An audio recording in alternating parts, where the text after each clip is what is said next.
ముగ్గురిని కనాలా, మరి వారి పోషణ ఎలాగా అని ప్రశ్నిస్తున్నారు వైసీపీ నేత రాచమల్లు శివప్రసాద్ రెడ్డి. మూడో బిడ్డ పుడితే ప్రభుత్వం 25,000 ఇస్తామంటుందని, ఆ డబ్బు డైపర్లకే సరిపోదంటున్నారు ఆయన. ప్రస్తుత పరిస్థితుల్లో ఒక్క బిడ్డకు ఉన్నత చదువులు చదివించడమే గొప్ప విషయమని, అలాంటిది ముగ్గురు పిల్లలకు ఉజ్వల భవిష్యత్ ఎలా ఇస్తారని ప్రశ్నించారు. ఆంధ్రప్రదేశ్ రాజకీయాలు పాపులేషన్ చుట్టూ తిరుగుతున్నాయి. ఏపీ ముఖ్యమంత్రి బాబు భవిష్యత్తును దృష్టిలో పెట్టుకుని జనాభా పెరుగుదల గురించి అసెంబ్లీలో ప్రకటన చేసినప్పటి నుంచి ఈ చర్చ మొదలైంది. జనాభా పెరగకపోతే మనుగడకు ఇబ్బందులు తప్పవన్నారు. జనాభా తగ్గుదల నివారించడానికి ప్రభుత్వ పాలసీ తీసుకొస్తామన్నారు.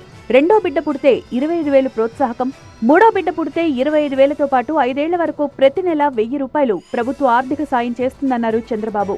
ప్రతి ఒక్క కపుల్, ప్రతి ఒక్క ఆడబిడ్డ 2 కంటే ఎక్కువ పిల్లల్ని ఉత్పత్తి చేయాలి, అంటే కనాలి.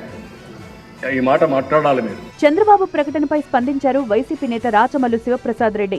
ప్రభుత్వం ఇచ్చే డబ్బు ఆసుపత్రి ఖర్చులకే సరిపోవన్నారాయన. 2 పిల్లలు వద్దంట, ముగ్గురిని కంటే 25,000 ఇచ్చా అంట, 4 పిల్లోడు పుడితే 50,000 ఇచ్చా అంట. ఇది ఎంతమందిని కనాలో ఏమో మరి. ఏమన్నా అర్థం ఉండే మాటలేనాయి. నువ్వు 25,000 ఇచ్చావు, ఏదో తిప్పలు పడి మేము మూడో వాడిని కంటాం అనుకోలే. ఈ వయసులో కూడా కష్టపడి ఏదో కంటాము మూడో వాడిని. ఎట్టది 25,000?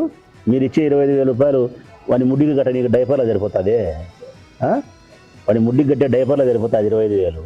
ఇంకా మళ్ళీ మిగతాది ఎట్లా?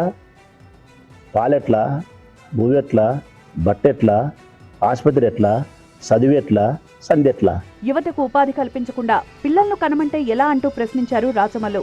ఎక్కడైనా పిల్లోళ్ళకి 25,000 ఇచ్చాను కాదు నువ్వు చెప్పాల్సింది. పిల్లోడు పుడితే ఇప్పుడు ఉండబడిన పిల్లలకు ఉద్యోగ ఉపాధి అవకాశాలు కల్పిస్తాము. వారు ఉజ్వలమైన భవిష్యత్తుకు ప్రభుత్వం పనిచేస్తుంది. నేను ఇదిగో ఈ ప్రణాళిక తీసుకొచ్చిన ఈ పిల్లల కోసం అని చెబితే పెద్ద మనిషి అర్థం ఉంది. మొగుడు పిల్లలు వేరే పని పెట్టుకోకండి, ఈ పని పెట్టుకోండి. మూడో వాడిని పుట్టించుకోండి 25 ఇచ్చా, 4వ వాడిని పుట్టించుకోండి 50,000 ఇచ్చా అంటే నువ్వు ఇచ్చే 25,000 కోసం మేము ఈ పని పెట్టుకోవాలా? ఎంతమంది పిల్లలకు నాణ్యమైన జీవితాన్ని అందించగలరో అంతే మంది పిల్లలను కనాలని ప్రజలకు సూచించారు వైసీపీ నేత.